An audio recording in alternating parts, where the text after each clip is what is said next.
भाई अगर आपकी बात का किसी ने गलत अर्थ निकाला, उसे चारों तरफ गलत तरह से फैलाया, लोगों को गुमराह किया, तो ये आपकी ड्यूटी है कि आप उसे बुलाकर पूछें कि भाई तुम ऐसा क्यों कर रहे हो। और ये पूछें कब, महीनों बाद नहीं, उसी समय जब आपको ये लग गया था कि ये जो अभिजीत दीपके है, आपकी बात का इस्तेमाल कर इसने जो है इतना बड़ा वितंडा खड़ा कर दिया है जंतर मंतर पर, उसी समय आपको पूछना था। मतलब जिस दिन ये बैठा था अभिजीत दीपके जंतर मंतर पर 6 जून को, उसके बाद आपको पूछना था ये बात अभिजीत दीपके से। सीजेआई सूर्यकांत को ये बात पूछनी थी अभिजीत दीपके से कि तुमने ऐसा क्यों किया, पहले हमें बताओ और हम फिर देश को बताएंगे कि इसने जो है हमारी बात का गलत तरीके से प्रचार किया, गलत तरीके से पेश किया। लेकिन सीजेआई जो है चुप रहे और उसके बाद अलग अलग जगहों पर अलग अलग इंटरव्यूज़ में ये बात जो है घिघियाते हुए कहते रहे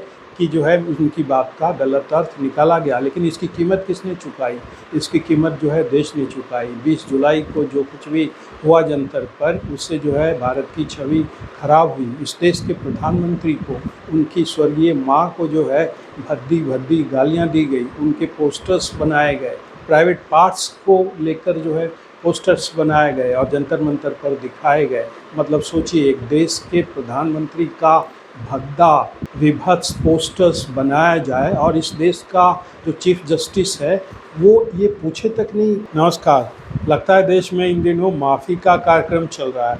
हर कोई एक दूसरे को माफ़ करने में लगा है, क्योंकि देखिए पहले पीएम मोदी ने जो है छात्रों को माफ़ किया, जो गालियां दी, उनकी माँ को गालियां दी, भद्दी भद्दी गालियां दी, खुद उनके पोस्टर्स बनाए, ऐसे ऐसे पोस्टर्स बनाए पीएम मोदी की कि आप जो है उसे देखने की ताब नहीं ला सकते। मतलब प्राइवेट पार्ट्स तक को दिखाया गया, ऐसी तस्वीरें उनकी बनाई गई जिसे आप देख नहीं सकते। लेकिन उसे भी जो है मोदी ने माफ़ कर दिया। तो मोदी ने जो है सबको माफ़ कर दिया। और दूसरे जो अपने सीजेआई हैं, chief justice of India justice Suryakant, वो भी जो है एक तरह से घिघियाते दिख रहे हैं। ये शब्द थोड़ा कड़वा है, अच्छा नहीं लगने वाला है, लेकिन जो हालत है सीजेआई सूर्यकांत ने अपनी बना रखी है पिछले 1 महीने से, इसलिए मैं ये शब्द इस्तेमाल कर रहा हूँ कि सुप्रीम कोर्ट जो है ये कॉकरोच जनता पार्टी के लोगों के सामने, कॉकरोच जनता पार्टी के अभिजीत दीपके के सामने, सौरभ दास के सामने जो है घिघियाता दिख रहा है।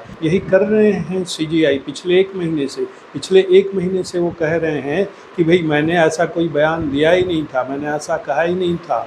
जो इस देश का युवा है, जो बेरोज़गार है, मैंने उन्हें जो है कॉकरोच नहीं कहा था। मैंने कहा था अपने प्रोफेशन वाले ऐसे लोगों को जो जाली है, नकली है, जिनके पास फेक सर्टिफिकेट है। और यही बात उन्होंने आज भी जो है एक इंटरव्यू में दोहराई है। पहले वो कह रहे थे कि उनकी बात को तोड़ मरोड़ के पेश किया गया, अब वो कह रहे हैं कि उनकी बात को गलत तरीके से पेश कर देश के जो छात्र हैं उनको गुमराह किया जा रहा है। तो भाई आपको जब लगता है कि आपकी बात को गलत तरीके से तोड़ मरोड़ कर पेश किया गया और अब गुमराह किया जा रहा है, तो अब आप कुछ करते क्यों नहीं?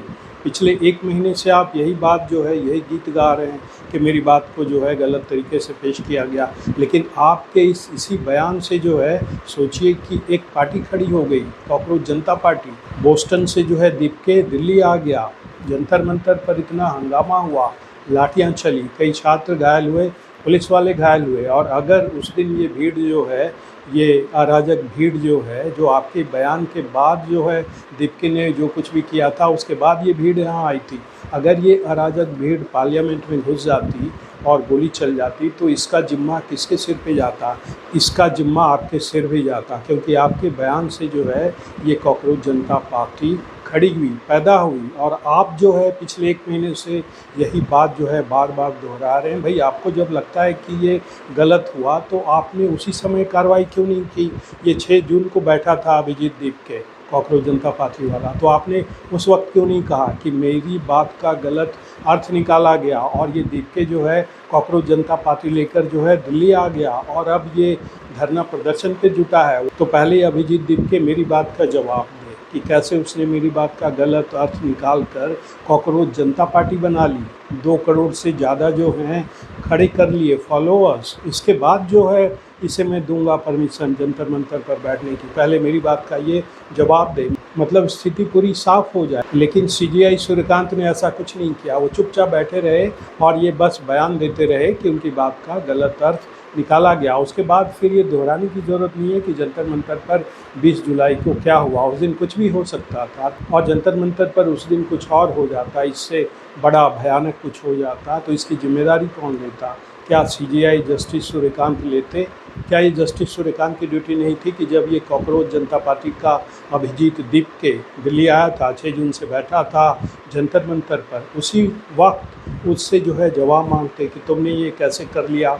मैंने तो कहा नहीं था इस देश के बेरोज़गार युवाओं के लिए, उन्हें कॉकरोच नहीं कहा था, तो तुमने जो है कैसे ये ऑनलाइन प्लेटफॉर्म बना लिया कॉकरोच जनता पार्टी और कैसे इतने फॉलोअर्स खड़े कर लिए। लेकिन तब जो है जस्टिस सूर्यकांत ने कुछ नहीं कहा। और जब से ये कॉकरोच जनता पार्टी पैदा हुई और जब से इसने हंगामा किया जंतर मंतर पर अभिजीत दीपके ने और उसके अराजक दोस्तों ने, तब से जो है इस देश की कई यूनिवर्सिटीज़ ने जस्टिस सूर्यकांत को अपने यहाँ बुलाने से मना कर दिया था।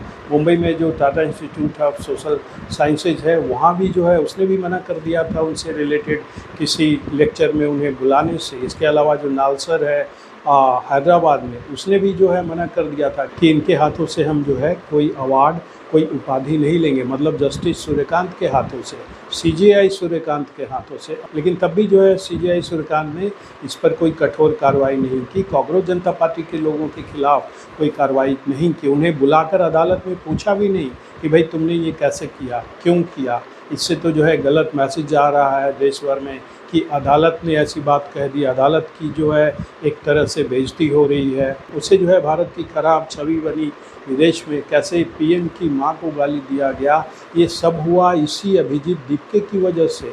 और अभिजीत दीपके की जो पैदाइश हुई उसकी पार्टी की, कॉकरोच जनता पार्टी की, उसकी पैदाइश के जिम्मेदार यही जस्टिस सूर्यकांत हैं। तो लोगों के मन में ये सवाल आता है कि ये जो सुप्रीम कोर्ट होता है ये क्यों होता है? क्या ये बैठकर तमाशा देखने के लिए होता है? क्योंकि आपको याद होगा कुछ साल पहले जो शाहीन बाग में जो है धरना चला था लंबा, कई महीनों तक जो है, उसमें भी जो है सुप्रीम कोर्ट ने जो है बड़ी अजीब भूमिका निभाई थी। सोचिए कि उसने कमेटी बना दी थी वकीलों की, किस लिए? कि वो वहाँ जाएं और जो वहाँ धरने पर लोग बैठे हैं सीएए के खिलाफ, उनसे बात करें। मतलब एक पूरी सड़क जो है महीनों जाम रही, लोगों के जो है रोजी रोज़गार पर संकट आया और सुप्रीम कोर्ट जो है उस वक्त जो है कमेटी बना रहा था, कमेटी बना दी थी। तो ये हाल है सुप्रीम कोर्ट का और कुछ कुछ वैसा ही रुख जो है सुप्रीम कोर्ट का, ये कॉकरोच जनता पार्टी के लोगों को लेकर है।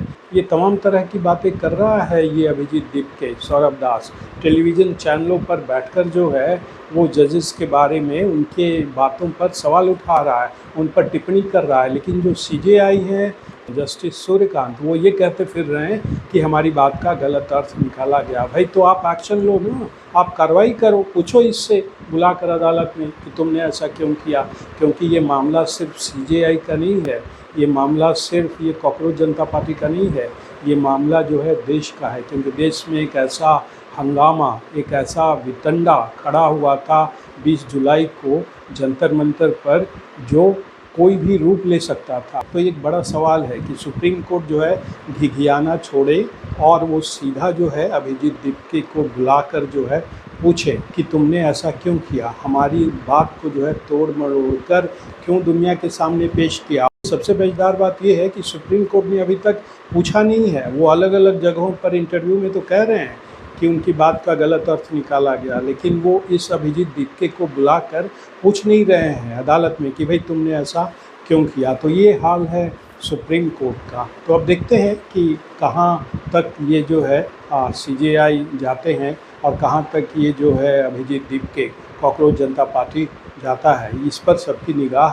रहेगी। तो आज के एपिसोड में इतना ही। आपसे अनुरोध है कि इस चैनल के वीडियो को देखें, लाइक करें, शेयर करें और चैनल को सब्सक्राइब करें।